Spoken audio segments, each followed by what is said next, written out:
I always trusted Daniel, my husband of 6 years, without question. He was the kind of man who loved fishing trips, quiet, remote weekends where he'd be unreachable. When he announced he'd be gone for 3 days with his fishing buddies, I didn't think twice. I even helped pack his cooler and tackle box. But on the second day of his trip, my best friend Emily called me unexpectedly. Her sister had just given birth, and she wanted me to join her at the maternity hospital to bring flowers. It was supposed to be a cheerful distraction, but what I saw that afternoon shattered my world. As we stepped into the hospital lobby, I froze. There he was, Daniel, standing near the nursery, smiling ear to ear, holding a pink balloon and talking to a woman I'd never seen before. She cradled a newborn in her arms. My stomach dropped. Emily followed my gaze. Wait, is that Daniel? He hadn't seen me yet. I ducked behind a pillar, trembling so violently I nearly dropped the flowers. Emily's face paled as she realized what was happening. I couldn't take my eyes off him, his familiar laugh, the tenderness in his voice as he stroked the baby's tiny hand. He said he was fishing, I whispered, my voice barely audible. The woman leaned her head against his shoulder. He kissed her hair. I felt like the floor had vanished beneath me. My chest constricted so tightly it hurt to breathe. Emily grabbed my arm, but I couldn't move. I stood there and watched the man I loved, my husband, welcome another woman's baby as if it were his own. I didn't confront him then. I left the hospital in a daze, numb and hollow. That night, I didn't sleep. Every detail of what I'd seen looped endlessly in my mind, the pink balloon, his tender expression, the newborn. I wanted to scream, to demand answers, but I couldn't. I needed proof. The next morning, when Daniel called me from his supposed fishing trip, his voice was warm and casual. Hey babe, caught a big one today. You should have seen it. I forced a smile into my voice. Sounds amazing. When are you coming home?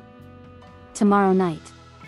We'll grill what we caught, he replied easily, oblivious to the storm raging in my chest. When I hung up, I stared at my reflection in the mirror. I had spent years enduring infertility tests, tears, and heartbreak, always wondering why I couldn't get pregnant. All my tests came back normal. Every doctor said the same thing, you're healthy. It must be an issue with your partner. But every time I begged Daniel to get tested, he refused. Everyone in my family's fine, he'd say dismissively. There's no problem with me. Now, watching him meet another woman's baby while I'd spent years blaming myself felt like a cruel joke. I spent the entire night digging. If Daniel had lied about fishing, there had to be more. I checked our shared bank account first.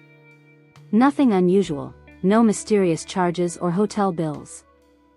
He was smart, or maybe she was paying for everything. Then I checked his social media. Locked down, private. He hadn't posted in months, but his fishing buddies had. 2 of them uploaded pictures from the weekend, except Daniel wasn't in any of them. I called Emily. He wasn't fishing, I said, my voice shaking. He's not even in their photos. She sighed. You saw him at the hospital, Sarah. What more proof do you need? Proof. I needed undeniable evidence before I confronted him. I remembered the woman's face from the hospital, the way she smiled up at him, tired but glowing, like she trusted him completely. That evening, I drove back to the hospital. I wasn't sure what I was hoping for, but I sat in the parking lot watching new fathers leave with their partners and babies. And then I saw her, the woman. She came out carrying the newborn in a car seat. Daniel wasn't there. I followed her car, heart pounding, my hands slick on the steering wheel. She drove to a modest suburban house about 20 minutes away. I parked 2 streets over, trembling with adrenaline. The mailbox read, Miller. Back home, I couldn't stop staring at that name. I searched it on Facebook and found her easily, Jessica Miller. Her profile was public enough to show pictures, pregnancy updates, baby shower posts, captions like, counting down the days until we meet our little girl. And in several of those photos, in the background, was Daniel. Laughing at a barbecue. Standing next to her while she cut a cake. His hand resting casually on her back. It felt like my heart had been ripped out.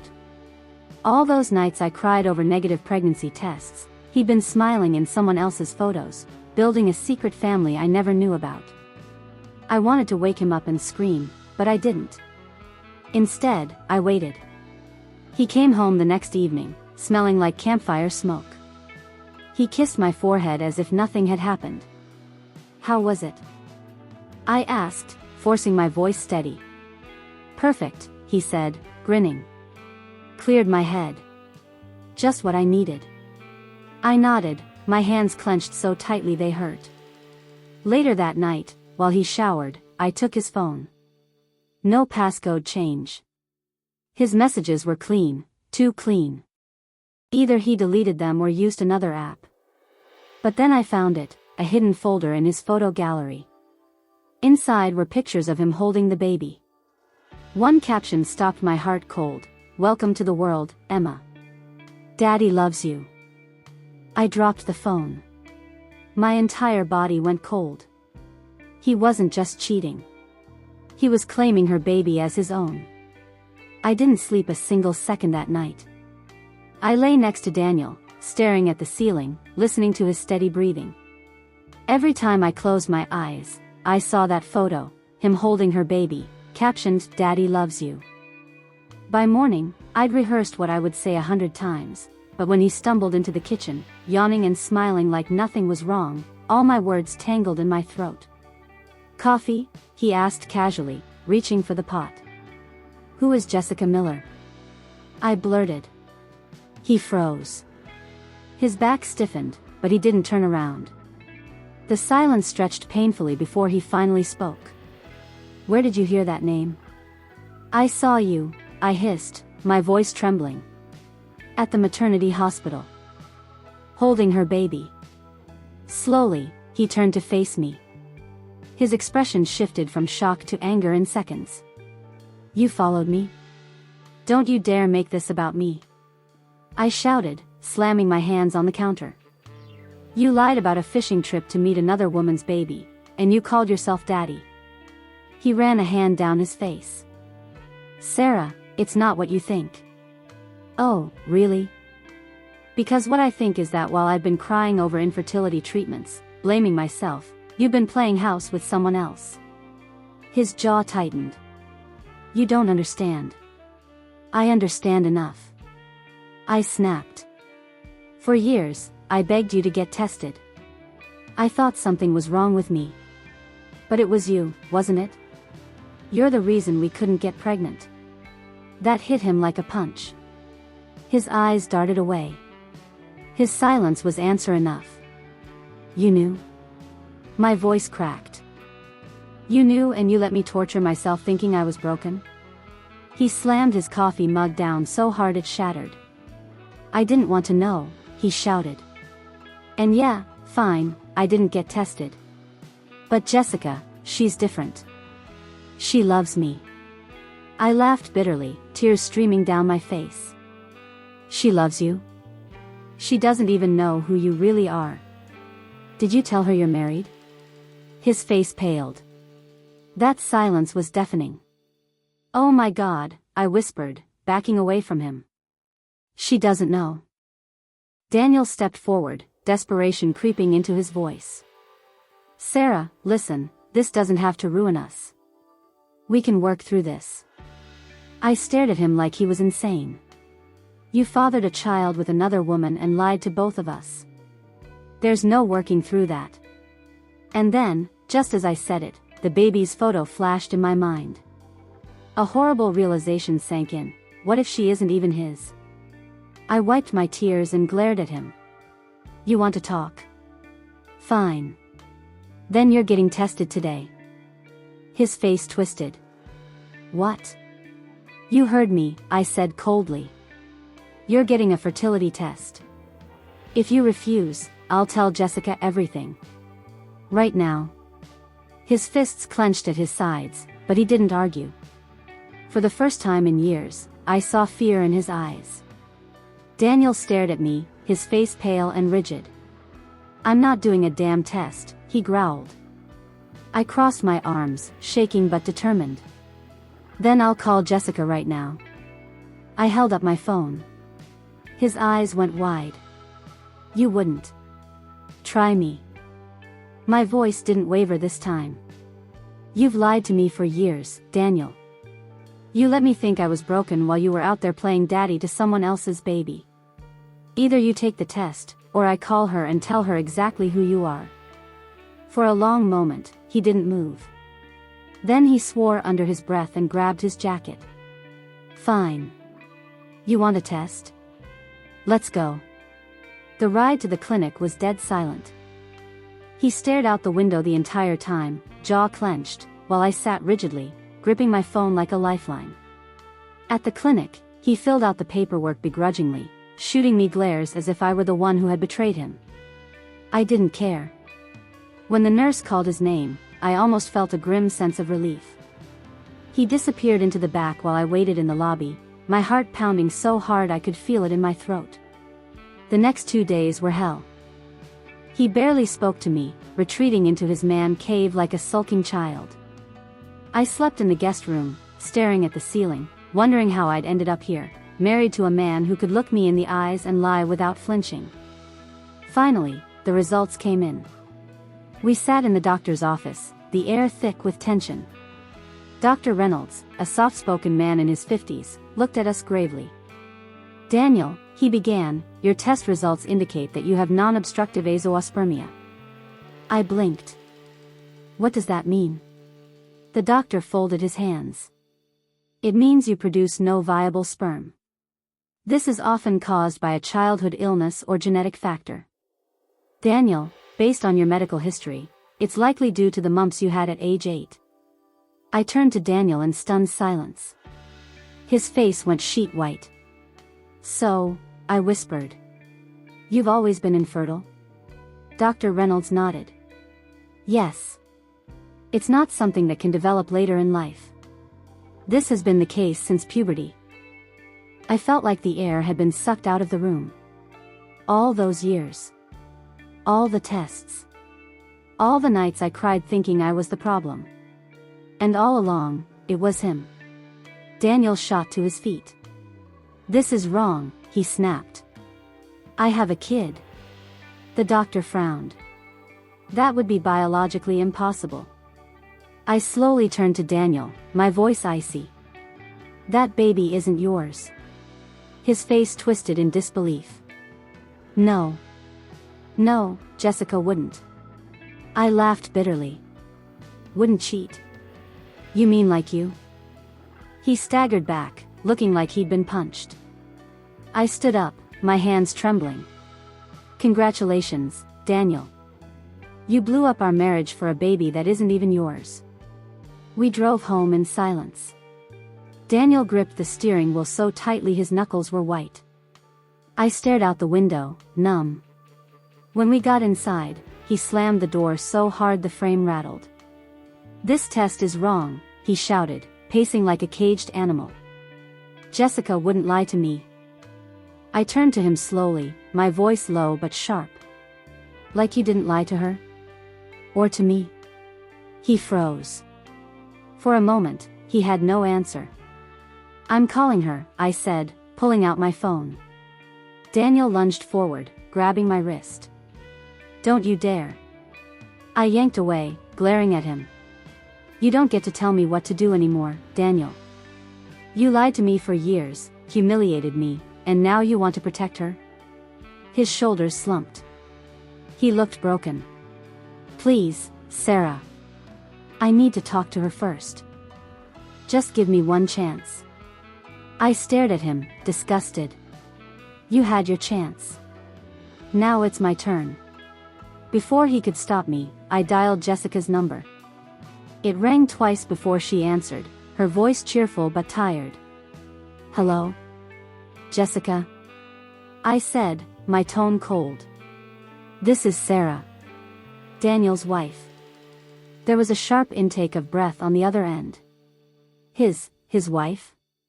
Yes, I said, steadying my voice. And I think you and I need to talk. For a moment, all I heard was silence. Then, he told me he was divorced. I let out a bitter laugh. I'm sure he told you a lot of things. Did he also tell you he's infertile? Her voice cracked. What? Daniel is infertile, Jessica. He's been infertile his entire life. That baby of yours? It isn't his. There was a strangled sob on the other end. No, that's not, he said. He lied, I said firmly. Just like he lied to me. Jessica began crying uncontrollably. Oh my God. I thought, he said it was his, he wanted to name her after his grandmother. I felt an odd mixture of pity and anger. We were both victims of the same man's lies, though hers came with a baby involved. I'm sorry you had to find out like this, I said, my voice softer. But you deserve to know the truth. There was silence, broken only by her quiet sobs.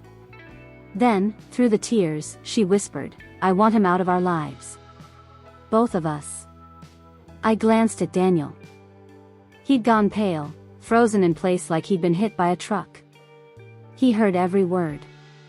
I hung up. Daniel sank into a chair, burying his face in his hands. I can fix this, he muttered. She loves me.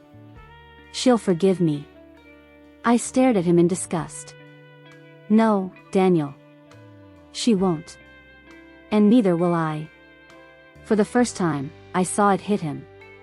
His double life had collapsed in a single day. That night, I packed a suitcase. Every zipper felt like a final nail in the coffin of our marriage. Daniel sat slumped on the couch, staring blankly at the floor, muttering to himself like he still couldn't process it. Sarah, he croaked, his voice hoarse, please, don't do this. We can fix it. I'll get help. Therapy, whatever you want. Just don't leave. I stopped folding clothes and looked at him coldly. I begged you for years to get help, to get tested, to be honest with me. You refused every single time. You don't get to be desperate now that you've lost everything. He stood suddenly, his face contorted. I only lied because I didn't want to lose you. I let out a bitter laugh. You didn't want to lose me? So you cheated? Lied? Built an entire fantasy family with another woman? That's not love, Daniel. That's selfishness. His expression crumpled, but I didn't stop. You let me think I was broken, I hissed. Do you even realize what that did to me? The tests, the hormones, the sleepless nights blaming myself, while you already knew the truth. He reached for me, but I stepped back. Don't touch me. Silence hung between us like a thick fog. I zipped my bag and slung it over my shoulder. Where will you go? He asked, his voice small. To Emily's for now, I replied curtly. Then a lawyer. His head shot up. A lawyer? No, Sarah, please, don't make this worse. Worse? I repeated, my voice trembling with fury. This is already worse. You burned it to the ground, Daniel.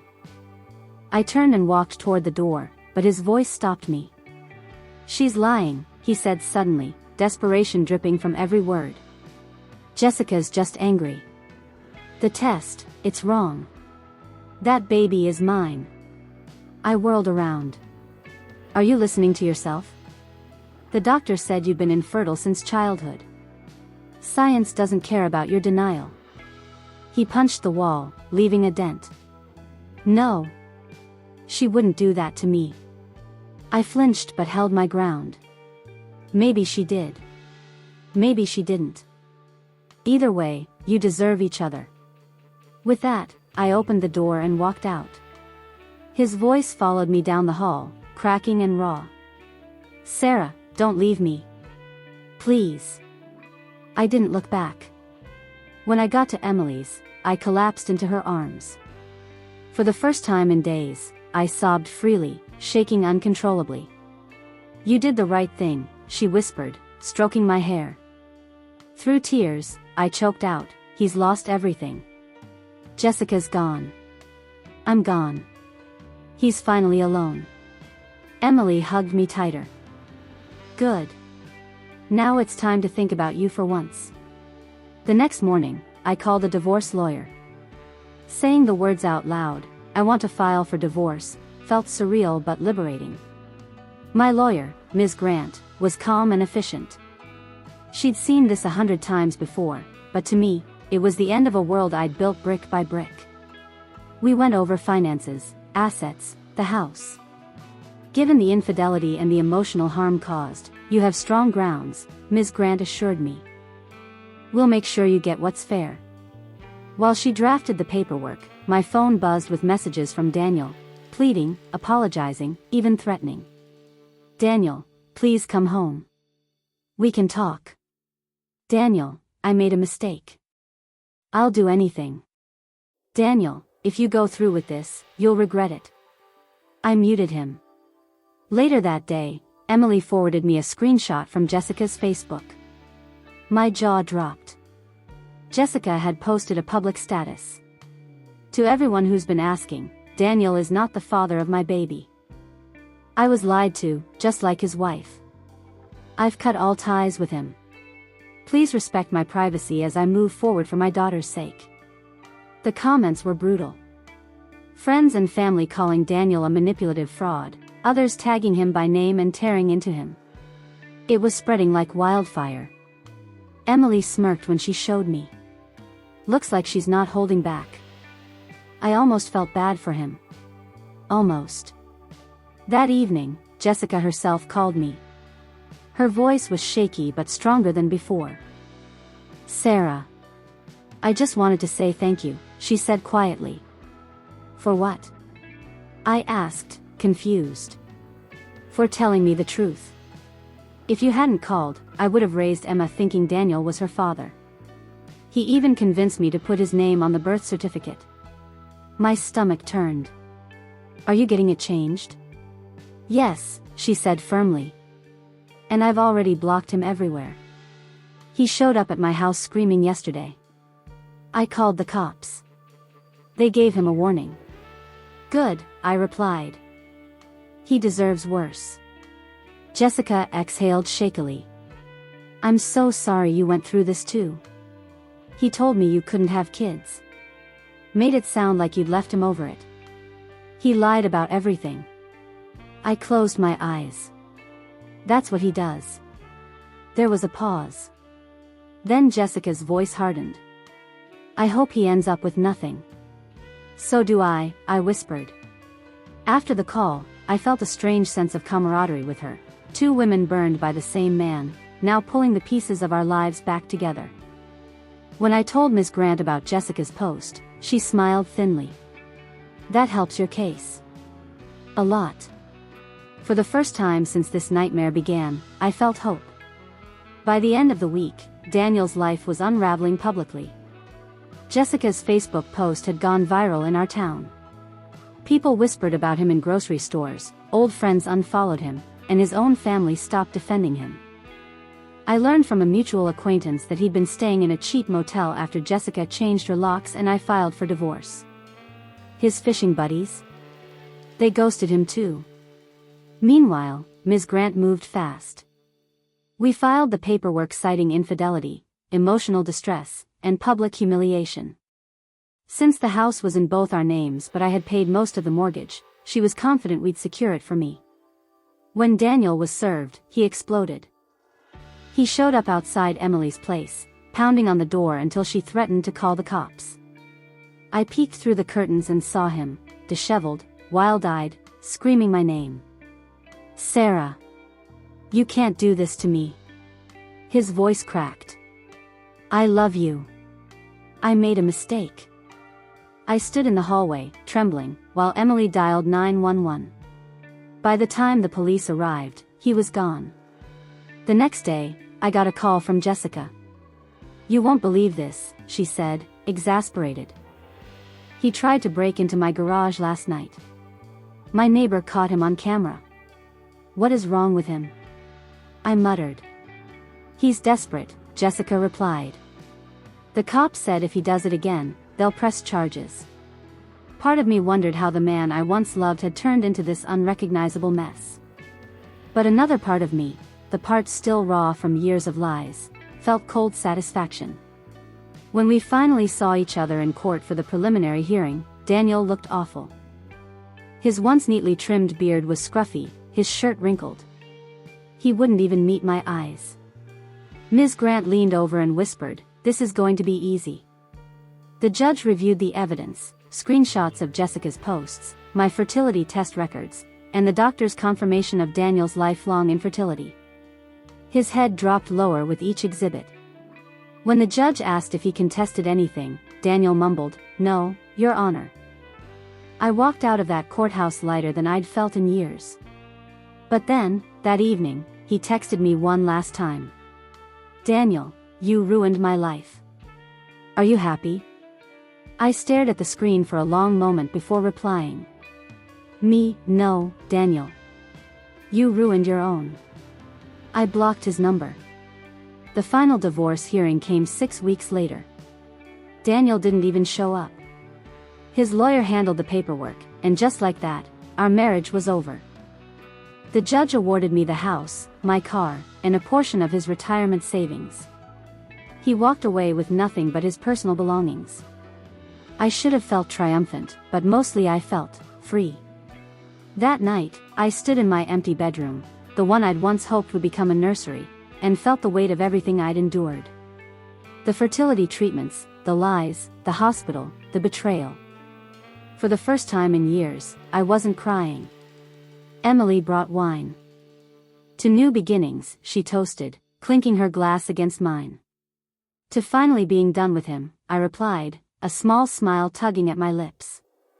We laughed, and for the first time in months, it didn't feel forced. Over the next few weeks, I started piecing my life back together.